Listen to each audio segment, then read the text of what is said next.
One other personal opinion that goes along with trying not to be too perfect, again, based on my own life experience, where I feel like I wasted a lot of time, probably a lot of years not writing much because I wanted to be too perfect. But this sort of goes along with it. And I think this is why a lot of people don't ever get the book out. And that is they're afraid of being judged. They're afraid of what the world is going to think of them.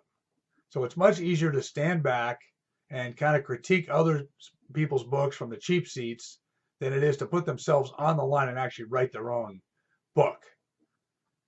And I've seen this time and time again, and I've tried to encourage these people where I tell them, you think the world is going to judge you. But what I learned the hard way is when you put out your first couple of books, hardly anybody may even read it. Hardly anybody's going to notice. So you have all this worry that's held you back for years. Oh my God, I'm going to inflict myself on the world, and now I'm showing my true colors, and I'm kind of revealing how my inner mind works, and and this and that. And can I handle that? And what are people going to think of me? Are people going to think of me differently who've always sort of viewed me one way, and I got judged and that kind of stuff. And the odds are nobody's going to read it. Not many people are going to read it. So all this worry is unfounded. And if they do start reading it, which momentum does pick up when you've written a few books, especially if you're keeping them in a series, the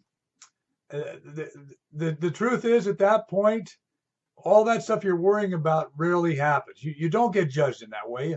You get admired, I believe, for at least putting it out there, for putting yourself on the line and putting it out there. And you might get critiqued. The specifics of the book might get critiqued.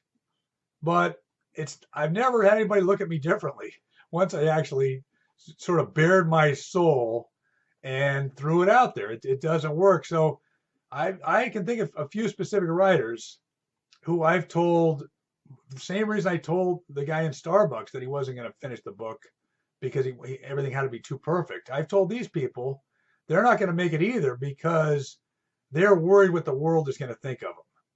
And so they're afraid. They're afraid to get it out there, which is a shame because I can think of a couple specific people who are very good writers. Everything I've read of theirs is very good. They're just afraid to have it come to fruition where the world can see that stuff. So again, that would be one other piece of advice. And life's too short. Don't worry about what people are going to think of you. Just get it out there. If it's terrible, you can always unpublish it. Look at it that way. Especially if you're on Amazon. That's one big advantage on Amazon is you can make sweeping changes overnight. You can change the book. Change massive parts of it if you have to, and you can unpublish the darn thing if you're really upset about it. But don't overthink. Just get it out there. Okay.